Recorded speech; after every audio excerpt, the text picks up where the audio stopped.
There is another significant bill that is being held back only because of the filibuster rule in the Senate. And even though this bill passed this session, the average American does not know how close we are to this becoming law. I speak about the LGBTQI Data Inclusion Act.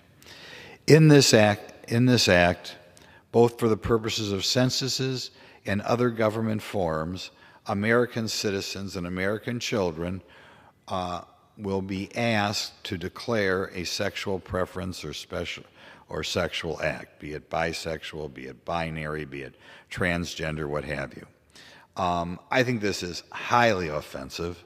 There was a time where the gay rights movement meant we weren't supposed to ask what people do in bed. Now it's going to be the government's business, and you're going to be asked to declare your sexual preference, which by itself is outlandish. But just as outlandish as this declaring goes all the way down to kids who are 7 or 6 or 5 years old. Now, the form may be filled out by parents or by a teacher. It includes forms other than just the census, forms that school districts are required to fill out. But nevertheless, I think it is a fundamental change in America that we are going to be collecting data on sexual preferences from any age group. Outlandish for age 5, outlandish for age 12. But this, to me, fundamental change in the way America operates, in the way the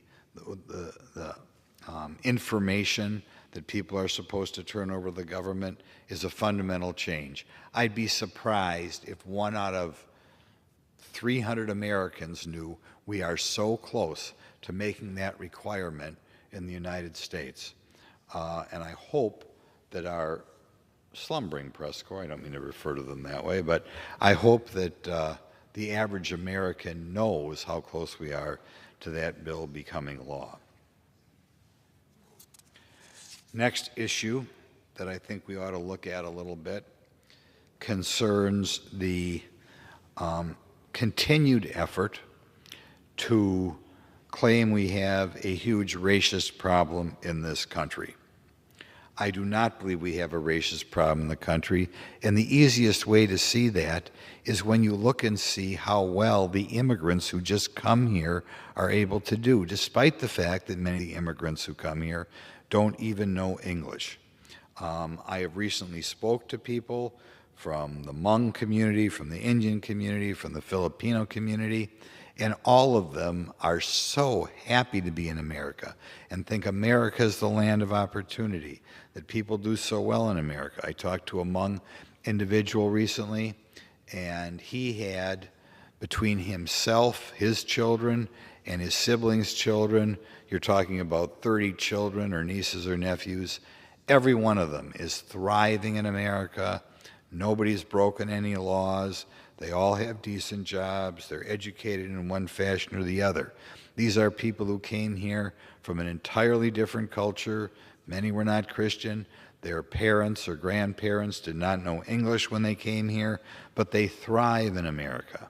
I've been talking to some Indian immigrants, and they say how wonderful the opportunity is here. Again, talked to somebody recently. He came here. He didn't know any English. He had to start out as a dishwasher. He worked his way up and is doing fantastically well in America. The fact that he is of Indian heritage had no effect on him whatsoever, and he couldn't think of any way in which he had been discriminated against. Same thing is true with somebody from the Philippines. But what do we get here?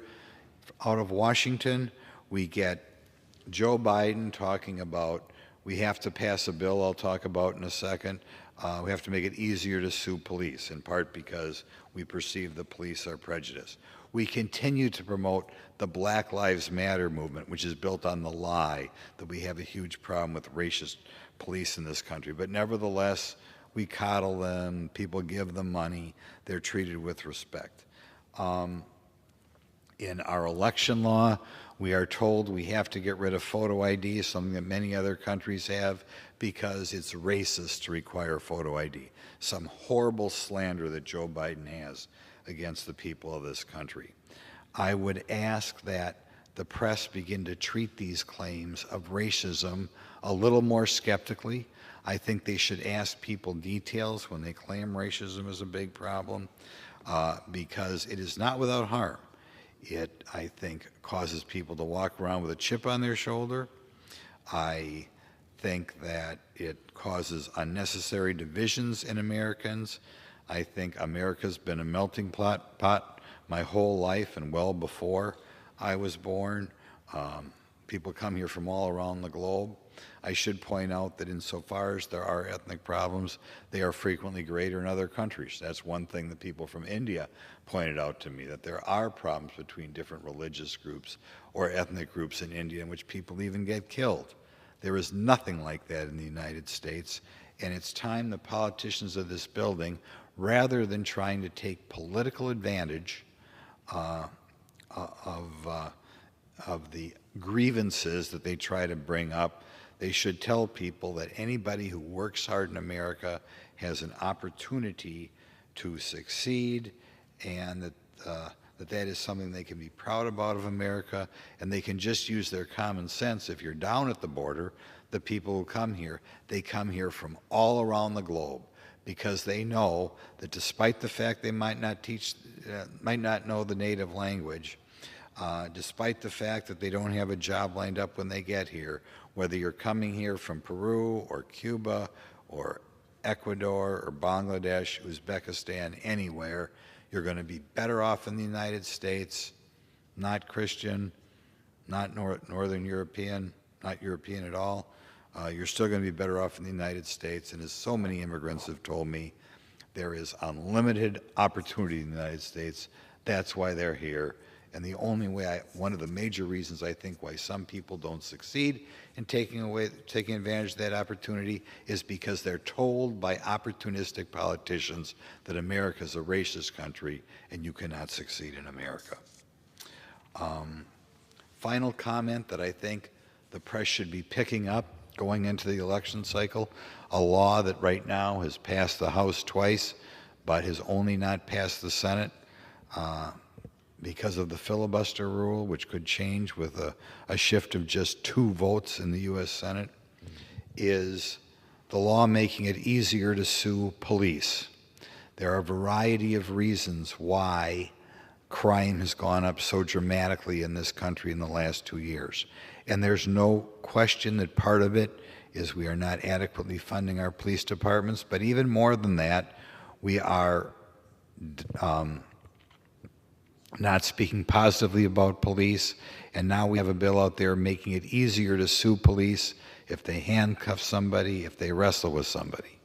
This rhetoric from politicians and also this proposed law causes police, I think, to be very reluctant to physically engage somebody, very reluctant to be aggressive, and as the result, we have in Milwaukee, the city of my birth, and many other urban cities, including Washington and Baltimore right up the freeway, to have dramatic increases in the number of homicides. It didn't just happen, it happened in part because of rhetoric from politicians, tearing down police, encouraging lack of respect for the law. And it would, the final highlight of this drive to dislike police could easily happen in January when we get rid of the limited immunity that police currently have if they have to engage someone. It would dramatically change policing, make it more difficult to find police, and make it easier to sue police. So I hope our press corps pays special attention to these laws, which did not pass out of this Congress, but passed only out of the House.